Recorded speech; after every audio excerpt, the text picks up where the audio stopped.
Bom, vamos dar início à nossa disciplina, né? Biologia celular e molecular, aula 1, a célula. Então, nós vamos nessa aula, primeiro, identificar o que é um ser vivo, né? As características de um ser vivo. É um conjunto de características que pode definir todo ser vivo. Depois, a célula como unidade funcional de todo ser vivo. Como essas células são classificadas, né, de acordo com a sua organização celular, e as diferenças entre as células eucarióticas e procarióticas, e também diferenciar as células de um animal, de um vegetal e a célula bacteriana. Primeiro eu vou abrir os slides aqui para que vocês acompanhem, né, sobre todos esses assuntos e que vocês possam ir identificando, conforme eu vou explicando, os slides vão passando. Então, vamos passar para os slides aqui. A organização celular, nós vamos falar sobre a célula, mas primeiro vamos começar a falar sobre as características de um ser vivo.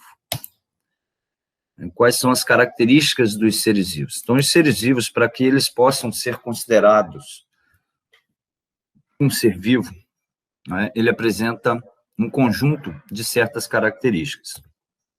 Essas características, primeiro, a sua constituição celular. Então, é preciso que o ser vivo tenha célula, desde um unicelular, cujo ser vivo é a própria célula, passando pelos pluricelulares e multicelulares, que multicelulares são seres que apresentam células diferentes, que desempenham funções específicas, né? Apresentam tecidos. Buscar energia para sobreviver. Todo ser vivo, ele precisa, através da matéria, através do alimento, transformar isso aí em energia para a sua sobrevivência. Ter a capacidade de responder a estímulos do meio, então, estímulos que, tanto do meio externo quanto do próprio meio interno orgânico, né?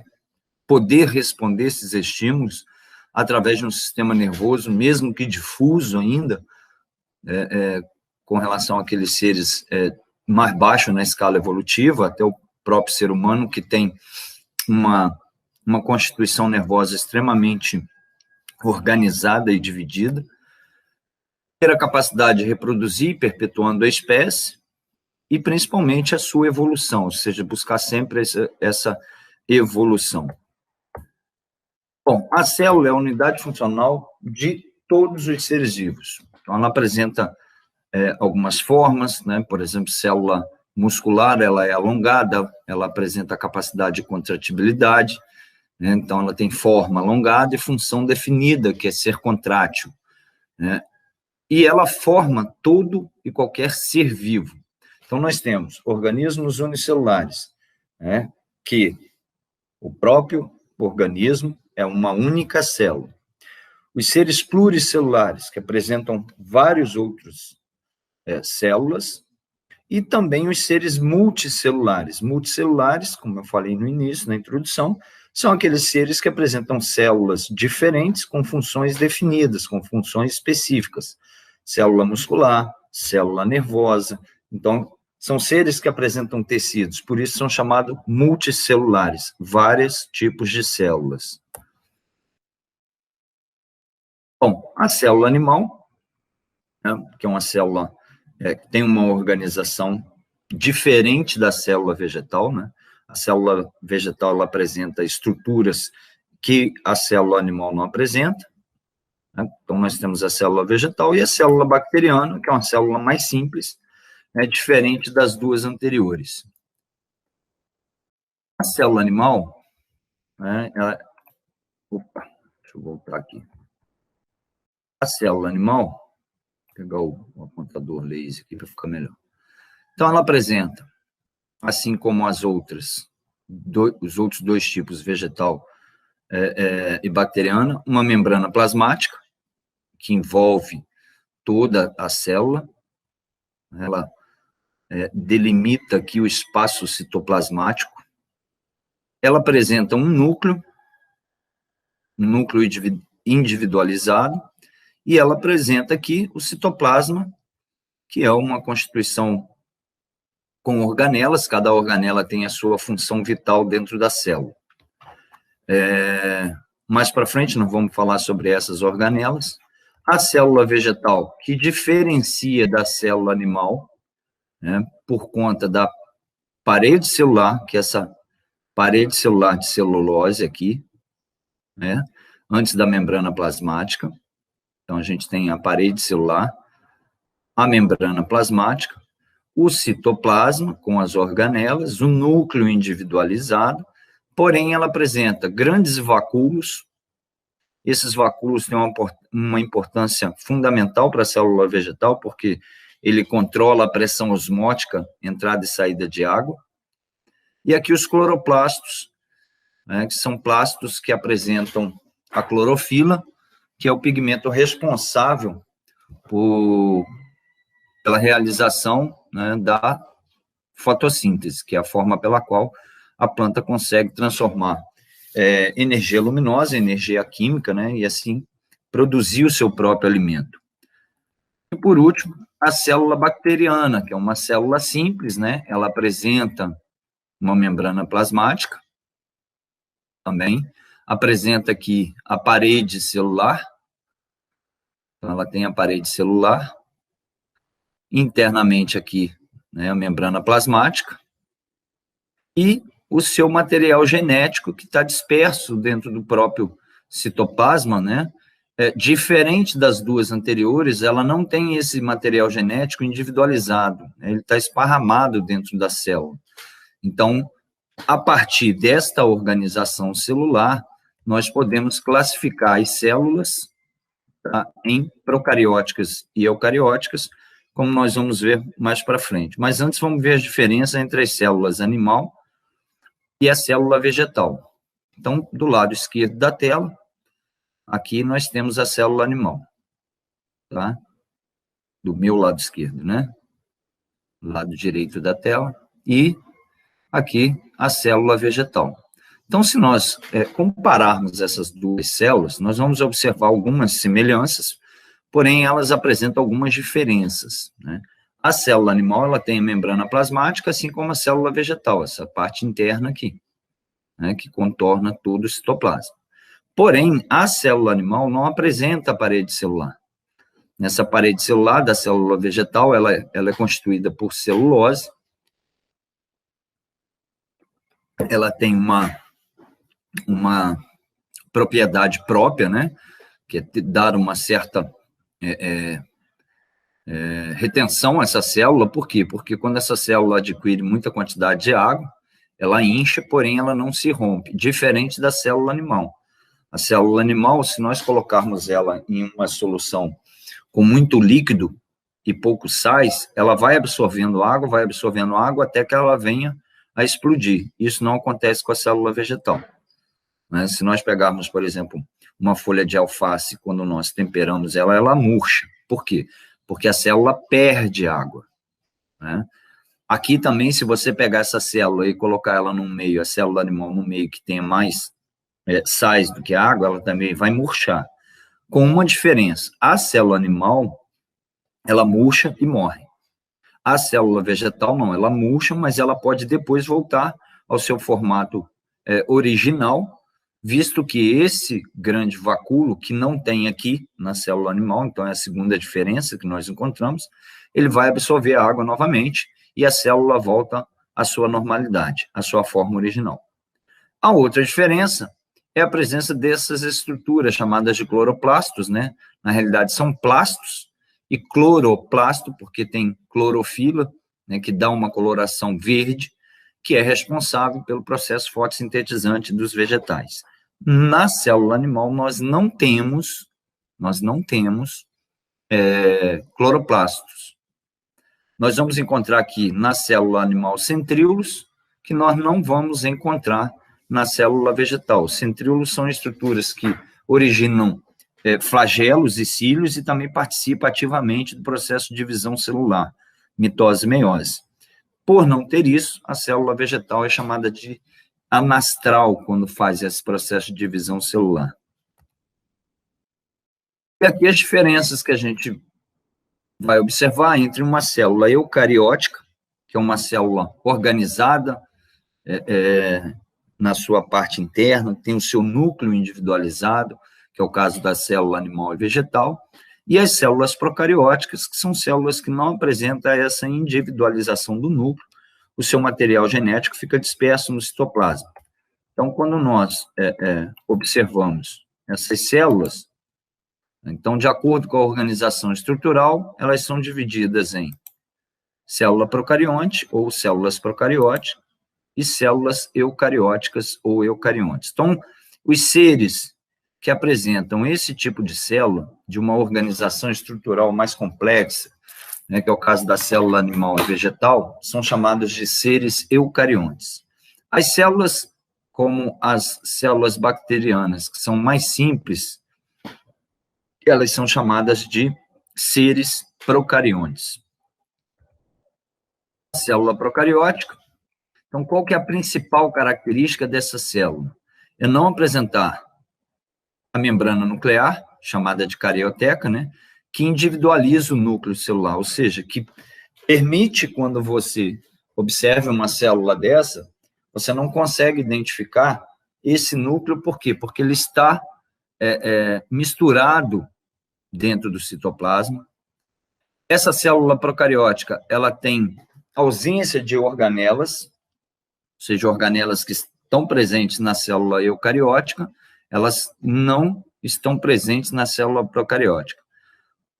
E também pelo pequeno tamanho, que deve-se ao fato a não possuírem esses compartimentos membranosos que acabam sendo originados por invaginação ou invaginação, né, que estão presentes nas células eucarióticas. Então, a principal característica é a ausência da carioteca, que tem a função, é uma membrana nuclear, é uma membrana que envolve o núcleo e que individualiza o núcleo dentro da célula,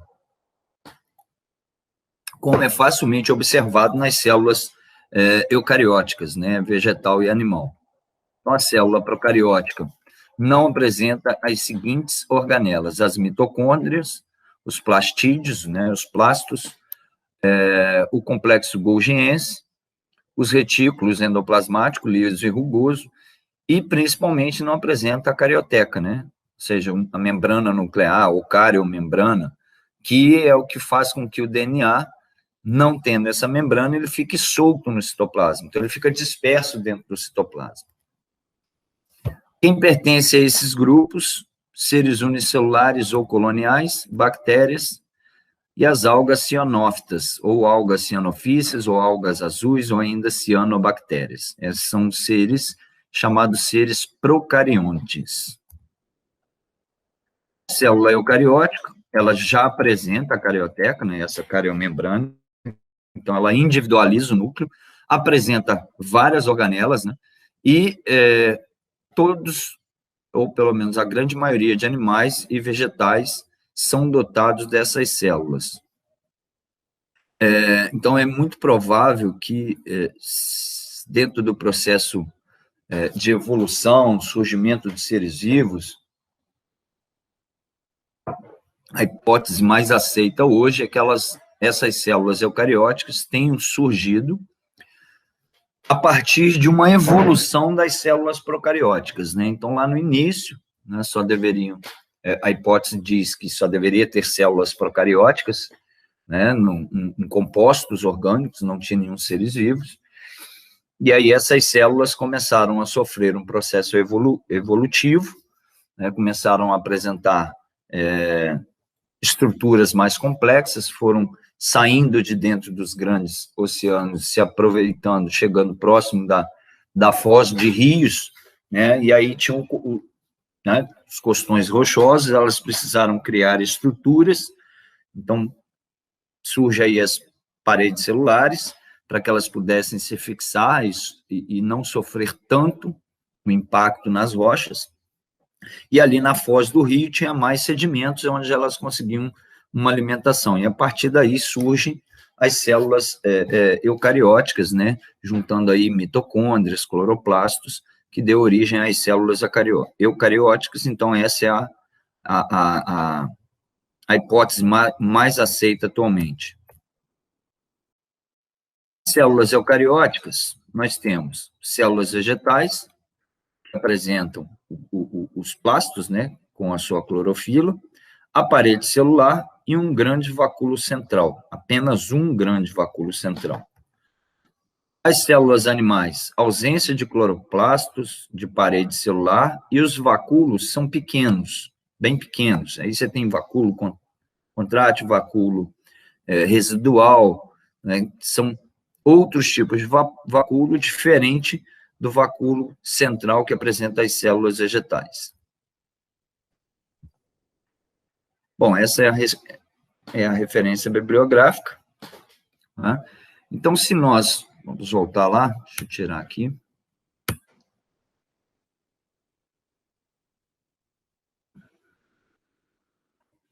Então, esses slides demonstram o quê? Primeiro, que para ser considerado um ser vivo, tem que apresentar aquele conjunto de características, né? Aquelas 4 características iniciais lá que eu coloquei nos slides. Não apenas uma, né? Ele tem que apresentar o conjunto de características. Se evoluir, ter capacidade de reprodução, ser constituído por célula, responder a estímulos e, óbvio, ter um ciclo de vida. É o ciclo vital, ou seja, nasce, se desenvolve, cresce, amadurece, reproduz e morre. Todo ser vivo tem esse ciclo de vida. Então, para ser considerado um ser vivo, tem que ter esse conjunto de características que nós falamos ali, que nós mostramos nos slides, que forma esse ciclo de vida, né? Desde o nascimento até a morte. Todo ser vivo, ele tem a sua unidade, que é a célula. Então, a célula, quando nós estudamos o que é uma célula, nós estudamos a menor unidade funcional. O que quer dizer isso? Que os seres unicelulares, ele tem uma única célula e ali dentro as organelas responsáveis por realizar as funções vitais, né? Respiração, excreção, nutrição. Então, ali tem, dentro daquela única célula, aquele único ser, estruturas responsáveis pelo desenvolvimento das funções vitais, que constitui todo o ciclo vital, né, que permite com que o ser tenha todo esse ciclo de vida que nós citamos lá no início como característica dos seres vivos. Bom, além do ser unicelular, nós temos os seres pluricelulares. Seres pluricelulares são seres constituídos de mais células, né? Ele apresenta mais células. E aí a gente divide, né? Temos os pluricelulares e temos os pluricelulares multicelulares. Exemplo, nós seres humanos somos seres pluricelulares, porque temos trilhões de células, e somos multicelulares, seres multicelulares. Por quê? Porque nós temos variados tipos de células que desempenham funções específicas. Então, você tem célula muscular, ela tem um formato e desempenha a função de contratibilidade. Célula nervosa, ela tem um outro formato e desempenha a função de responder a estímulos e dar a resposta. Célula conjuntiva, célula epitelial, que é justaposta, com pouca ou nenhuma substância entre elas, célula conjuntiva. Aí você tem célula do tecido conjuntivo frouxo, tecido conjuntivo denso, células em que há um tecido em que há um espaço maior entre as suas células. Então, você tem uma capacidade de substâncias transitarem entre as suas células, diferente da célula epitelial, que é muito junta. Nós temos células com gorduras, nós temos células caliciformes, que produzem muco, enfim. Então, você tem um variado, por isso, vários tipos de células. Então, o ser humano, ele é um ser pluricelular e multicelular. O ser somente pluricelular, ele não apresenta tecido. Então, se a gente chamar lá embaixo, na escala evolutiva, as esponjas, por exemplo, os quinidários, então os poríferos e quinidários, que não apresentam um tecido, né, ou melhor dizendo, vários tipos de tecido, em que cada tecido tem um tipo de célula, a gente considera como um ser pluricelular somente. Tá? O multicelular, por exemplo, o vegetal, ele é um ser pluricelular e multicelular. Por quê? Porque ele tem células de parênquima, células de colênquima, célula de xilema, né? Então, ele tem tecidos com células diferentes. Então, ele também é um ser multicelular. A partir do conhecimento dos tipos de seres, nós podemos, então, classificar as células com relação à organização celular. O que é isso? É como a célula está organizada internamente. Então, você tem a organização celular de uma célula vegetal e de uma célula animal, que são idênticas, apesar de apresentarem algumas diferenças, mas elas são muito semelhantes.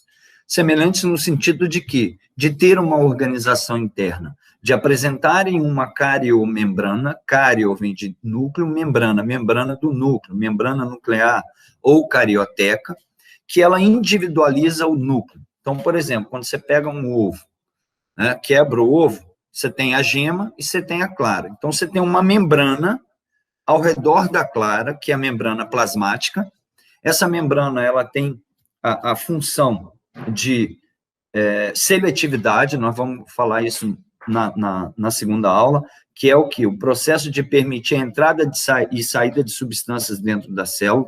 Então, ela delimita o espaço do citoplasma, que é a parte interna, uma parte meio que gel, onde tem ali várias organelas que também desempenham funções vitais, como um ser unicelular. Então, as células também têm as mitocôndrias, com respiração celular para a produção de energia, né? Tem a parte de excreção celular, tem a parte de transporte dentro da célula, que é feito pelos retículos, tem a parte de armazenamento, que é feita por complexo golgiense, são as principais funções, tem as funções secundárias também. E o núcleo, ele fica, que é a gema ali, ele está bem individualizado. Por quê? Porque ele tem uma membrana. Então, quando você olha a gema do ovo, ela tem uma película.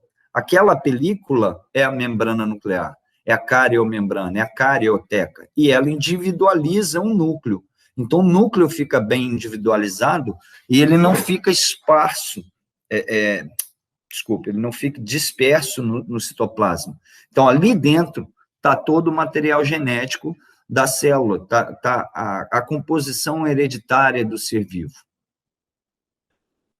E aí, quando você pega célula vegetal e célula animal, na realidade, nós temos como diferenciar as duas dentro das eucarióticas. Então, elas são classificadas como células eucarióticas, porque elas têm essas semelhanças, elas apresentam a membrana nuclear, individualizando o núcleo, mas elas têm características morfológicas diferentes. Né? Por exemplo, a célula vegetal ela vai apresentar a parede celular. A parede celular ela é feita de celulose, ela tem uma composição de celulose e hemicelulose, que ajuda a dar uma proteção mecânica, além da proteção efetuada pela membrana plasmática. Tá? Ela também tem especializações chamadas de plasmodesmo. Então, a membrana ela apresenta 3 tipos de especializações. Microvilosidades nas células animais, por exemplo, os enterócitos, que são células da mucosa intestinal. Então, são pequenas estruturas com esse formato assim. Os plasmodesmos, que são pequenos orifícios entre a parede celular e a membrana plasmática da célula vegetal, que permite, né, a troca de substância intercelular, e os desmossomos, que estão lá na célula bacteriana. Então, essa parede celular, ela dá uma proteção mecânica à célula vegetal que a célula animal não tem. A célula animal só tem a membrana plasmática. A célula vegetal, além da membrana plasmática, tem a parede celular. A segunda diferença é uma organela chamada de plastos. Né? Nós observamos 3 tipos: cromoplastos, leucoplastos e protoplastos. Os plastos que possuem a clorofila, então nós podemos ter xantoplasto, eritoplasto. Xantoplasto é um pigmento amarelo. Então, tem muito no pimentão amarelo, por exemplo. Eritoplasto, pigmento vermelho, que é o licopeno. Então, tomate, pimentão vermelho. E os cloroplastos, que é verde, clorofila. Todo e qualquer vegetal, mesmo que a coloração da planta tenha, não apresente o verde, geralmente isso ocorre por quê? Porque há uma presença maior de um outro pigmento, né, que consegue sobrepor ao pigmento verde, que é a clorofila, mas todo e qualquer vegetal tem clorofila. Por quê? Porque ela é a base da fotossíntese. Então, a fotossíntese é o processo pelo qual a planta, através da energia luminosa captada pela clorofila, consegue transformar essa energia luminosa em energia química e distribuir no vegetal na forma de alimento. Então, por isso, cloroplastos. Então, plastos com clorofila. Então, tem uma cor, que são os cromoplastos. Então, cromoplastos, você tem xantoplasto, leucoplasto, cloroplasto. Tá? Então, o cloroplasto é uma outra organela, que está presente na célula vegetal e não está presente na célula animal. Então, essa é a segunda diferença entre essas duas células eucarióticas. A outra diferença é que a célula vegetal, ela apresenta um grande vacúolo central. Esse vacúolo tem uma função de controlar a entrada e a saída de água dentro da célula. Então, ela controla o que nós chamamos de pressão osmótica e pressão de turgor, de turgescência. Então, quando é esse grande vacúolo, o que acontece? Quando nós colocamos, né, eu dei até o exemplo no slide lá, a gente tem a capacidade de controlar esse processo osmótico, né, e a pressão de turgescência, né? Então, a gente fala pressão osmótica e pressão de turgor. O que acontece? Quando nós colocamos uma célula no meio hipotônico, ou seja, tem mais água do que sais. A tendência é que a célula tente igualar a concentração de sais entre o seu interior e o meio externo. O meio externo está com mais água. Né? Então, a solução isotônica, o meio hipotônico, a solução hipotônica, o meio está com mais água. Então, para igualar essa concentração de sais que tem dentro do citoplasma com o meio externo, o que a célula faz? Ela permite a entrada de água por impossibilidade de sair soluto. Ao entrar água, essa célula incha. Então, a célula vegetal, ela incha. A gente chama de célula túrgida. Então, por turgescência, por isso que fala em pressão de turgor. Quando nós colocamos a célula vegetal no meio hipertônico, é o contrário. O meio externo está com mais sais do que o citoplasma. O citoplasma tem mais água do que o meio. Então, para tentar igualar isso, o que a célula faz? A célula vegetal faz? Ela permite a saída de água para o meio. Consequentemente, ocorre uma plasmólise. O que é isso? A membrana interna da membrana plasmática, chamada de plasmalema, né, por isso plasmólise, lise, quebra. Então, quebra da plasmalema, ela se fecha muito próximo, até ao redor, muito próximo ao núcleo da célula vegetal. Só que essas duas situações, a célula vegetal ela pode voltar ao normal. Então, você pega uma célula plasmolizada desta forma, a célula murchou, coloca ela em água destilada, só tem hidrogênio e oxigênio, ela volta ao normal. Né? A mesma coisa, se você tirar ela da solução hipotônica, colocar no meio isotônico, ela volta ao normal. Iso é igual. É o que acontece dentro do organismo humano. Por exemplo, por que o soro de hidratação, soro glicosado, ele tem um percentual lá, soro de cloreto de sódio 0,9%, soro glicosado 5%? Porque a concentração do nosso plasma sanguíneo. Então, você coloca meio isotônico. Por quê? Porque a célula animal não tem essa capacidade que a célula vegetal tem. Se você pega uma célula, né, só para voltar aqui, quando nós colocamos, fazendo esses mesmos procedimentos com a célula animal morre, tá? Então, ela acaba indo...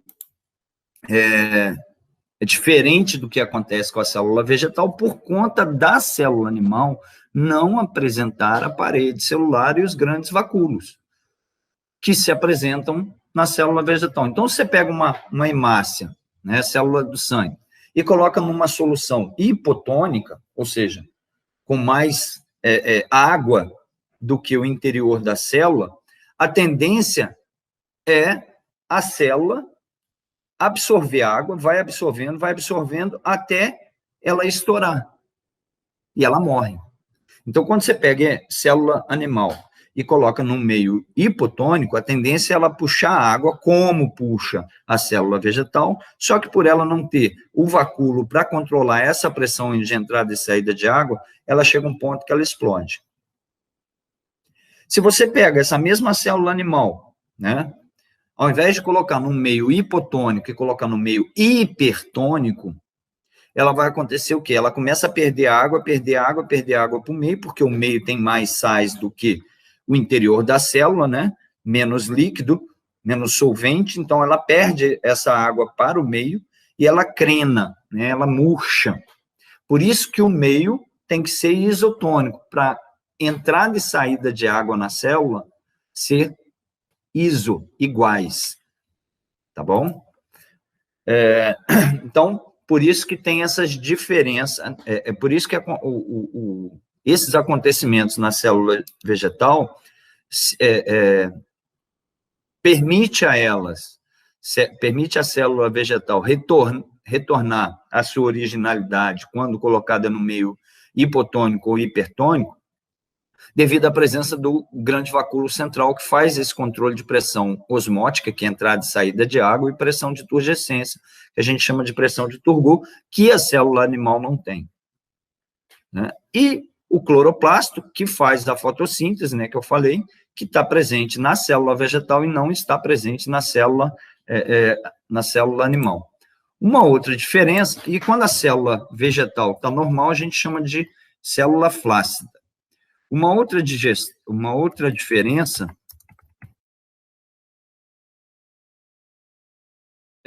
o que acontece? Nós temos, por exemplo, na célula vegetal, nós não temos os centríolos. E os centríolos que estão presentes na célula animal, eles têm, além da função, uma das funções principais, que é a produção de cílios e flagelo na célula animal, ele tem uma função de controlar a divisão mitótica, né, a mitose, a divisão celular e as fibras do áster. Então, quando nós observamos na célula vegetal, a célula vegetal, ela não possui essas fibras do áster, né, elas não têm os centríolos, e aí nós falamos, então, que essa célula, a gente utiliza o termo anastral. Então, anastral é quando a célula vegetal entra em processo de mitose, não tem as fibras do áster e os centríolos que estão presentes na célula animal controlando a mitose. Tá?